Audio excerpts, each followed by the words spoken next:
ఈరోజు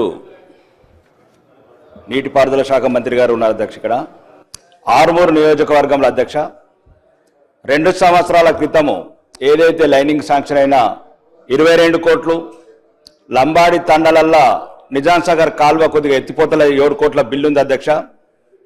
మరియు మోటార్లు కాలిపోయి 2 సంవత్సరాల నుంచి 2016 నుంచి మోటార్లు రిప్లేస్మెంట్ చేయలేదు అధ్యక్ష.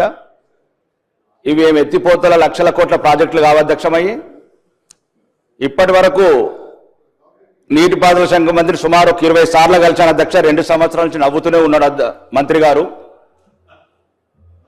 ఒక నిమిషం. మా నిజాం సాగర్ ఒకటే అధ్యక్ష, స్వాతంత్రం రాకముందు నిజామాబాద్ జిల్లాలో ఉన్నది. ఒక నిమిషం మాట్లాడడం కానీ చెప్తాను. ఒకటే ఒక ప్రాజెక్ట్ అధ్యక్ష, స్వాతంత్రం రాకముందు నిజాం కట్టిన ప్రాజెక్టు సగం పూడుకపోయింది అధ్యక్ష. డిస్ట్రిబ్యూటర్ కెనాల్స్ కావచ్చు, మెయిన్ కెనాల్స్ కావచ్చు, మొత్తం నాశనమై కూర్చున్నాయి అధ్యక్ష. మేమేమంటలేము అధ్యక్ష. ఇంతకుముందున్న ప్రభుత్వం సుమారు 89,000 కోట్లతో కాళేశ్వరం కట్టండి అధ్యక్ష.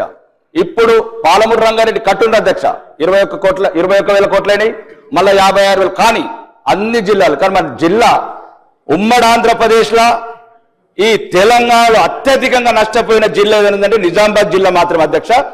ఏదైతే ఈ కాలువల పునరుద్ధరణ, లైన్స్ ఆధునీకరణ సుమారు ఒక 2,000 కోట్ల అధ్యక్ష.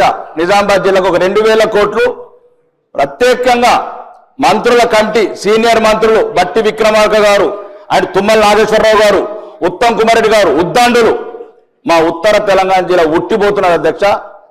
దక్షిణ తెలంగాణ మంత్రులు దయదలిచి మాకు ఆర్మూరు నియోజకవర్గానికి మదనపల్లి నుంచి వర్తే పత్తేపూడి దాకా కాలువను ఆధునీకరించి ఒక 1,500 కోట్లు, మీరు ఏమనుకుంటారో ఎట్లా అనుకుంటారో ఆ లక్షల కోట్లలో ఈ 1,500 కోట్లను కూడా కేటాయించి, రెండోది 2 సంవత్సరాల నుంచి అధ్యక్ష ఉత్తమ్ కుమార్ రెడ్డి గారు గౌరవనీయ మంత్రివర్యులు ఉన్నారు అధ్యక్ష.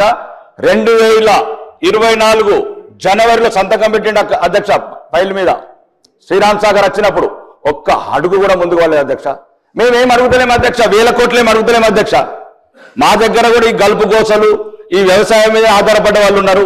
కాబట్టి కొద్దిగా మీరు పెద్ద మనసును దయదలిచి లక్షల కోట్ల ప్రాజెక్టుల మీద చర్చలు చేద్దాం, అన్ని జిల్లాలకు ఇద్దాం, ప్రాణహిత చేవల కంప్లీట్ చేద్దాం, కాళేశ్వరం మిగిలిపోతే మేడిగడ్డ మళ్ళా కడదాం.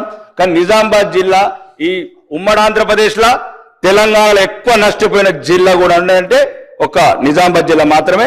దయచేసి సీనియర్ మంత్రులు మరి ముఖ్యంగా ముఖ్యమంత్రి గారు దయదలిచి ఈ నిజామాబాద్ జిల్లా మీద ప్రత్యేకంగా దృష్టి పెట్టి ఇప్పుడు ఏదైతే నిజాం సాగర్ ఆధునీకరణ కాలువ ఉందో ఆర్మూరు నియోజకవర్గానికి సుమారు ఒక 1,500 కోట్లు కేటాయించడం మీ ద్వారా కోరుకుంటున్నాను అధ్యక్ష. ధన్యవాదాలు. గౌరవ మంత్రి గారు. స్పీకర్ సార్, గౌరవ ఆదిలాబాద్ శాసనసభ్యులు పాయల్ శంకర్ గారు, గౌరవ శాసనసభ్యులు హరీష్ గారు, ముదోల్ శాసనసభ్యులు గౌరవనీయులు పాటిల్ గారు, ఆర్మూర్ ఎమ్మెల్యే రాకేష్ గారు, మీరు చెప్పిన విషయాలన్నీ జాగ్రత్తగా నోట్ చేసుకోవడం జరిగింది. ఈ శాసనసభ అయిపోయిన వారం రోజుల లోపల ముఖ్యమంత్రి గారు, నేను ఉమ్మడి ఆదిలాబాద్ జిల్లాకు వస్తున్నాము. సదర్మట్ బ్యారేజు ఇనాగ్రేషన్కి వస్తున్నాము. అదేవిధంగా చెన్నాక కొరాటా ప్రాజెక్టు కూడా మీ ఆహ్వానం మేరకు రాబోతున్నాము. దానికి ఇప్పుడే 70 కోట్లు విడుదల చేసినాము డిస్ట్రిక్ట్ కలెక్టర్ పీడీ అకౌంట్కి. మరి అది చెన్నాక కొరాటా ప్రాజెక్ట్ విషయంలో I'm giving you categorical assurance. ఎంత నిధులు అవసరం ఉన్నా తప్పనిసరిగా అంటే అది నేను ఎక్స్ప్లెయిన్ చేస్తే మీకు మీ వరకు ఈ ప్రాజెక్ట్కి speaker sir I'm giving an assurance the floor of the house. Chanaka Korata project వరకు తప్పనిసరిగా ఈ శాసనసభ కాగానే ముఖ్యమంత్రి గారు, నేను ఆదిలాబాద్ పోయి ఉమ్మడి ఆదిలాబాద్ జిల్లా ప్రాజెక్టులో ప్రత్యేక రివ్యూ పెట్టినాం. సదర్మట్ బ్యారేజ్ ఇనాగ్రేషన్ పెట్టినాం. చెనాకా కొరాటా ఆన్ సైట్ రివ్యూ చేస్తాం. అక్కడ మీకు ఏ నిధులు అవసరం ఉంటే తప్పనిసరిగా రిలీజ్ చేస్తాం. It is a high priority project for the department. Harish గారు మీరు చెప్పింది నోట్ చేసుకున్నాం. wherever for whatever delays have taken place, నేను when I come to Adilabad, we will come prepared to, మీరు చాలా చిన్న అమౌంట్ కూడా చెప్పింది, అది కూడా తప్పనిసరిగా మంజూరు చేస్తామని చెప్పి కూడా సభాముఖంగా హామీ ఇస్తున్నాం. అదేవిధంగా ముదోల్ ఎమ్మెల్యే గారు నాకు చాలా పాత ప్రియ మిత్రుడు పాటిల్ సాబ్ మా జిల్లా కాంగ్రెస్ పార్టీ అధ్యక్షుడు ఉండే.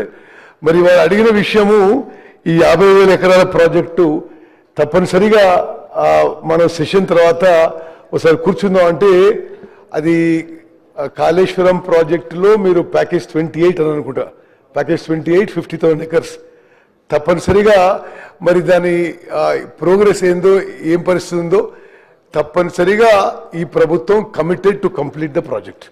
నేను I personally review with you on this issue. మరి అదేవిధంగా ప్రియ మిత్రుడు ఆర్మూర్ ఎమ్మెల్యే రాకేష్ గారు నన్ను కలిసిన మాట వాస్తవం. ఓకే, అది ఆ SRSP విజిట్ కోసం వచ్చినప్పుడు కూడా వారు రిప్రజెంట్ చేసిండ్రు. సరే, ఎందుకు డిలే అయింది కూడా నేను కనుక్కుంటాను. డెఫినెట్లీ శాసనసభ సెషన్ అయిపోగానే మరోసారి అధికారులతో కూర్చొని, రాకేష్ గారు అధికారులతో కూర్చొని మీరు 1,500 కోట్లసారి 2,000 కోట్లసారి సరే లైనింగ్ విషయం అని అన్నట్టుగా నాకు what I observed. So will definitely C irrigation డిపార్ట్మెంట్లో మేము చెప్పేది దానికి అదనంగా కొన్ని ప్రొసీజర్స్ ప్రాసెస్ ఉన్నాయి. Viability, BC ratio, water availability తప్పనిసరిగా మీతోనే కూర్చొని అధికారులతో కూర్చొని ఏమాత్రం అవకాశం ఉన్నా విల్ టేకప్ దిస్ వర్క్ అని చెప్పి అష్యూరెన్స్ ఇస్తున్నా అధ్యక్ష. Thank you.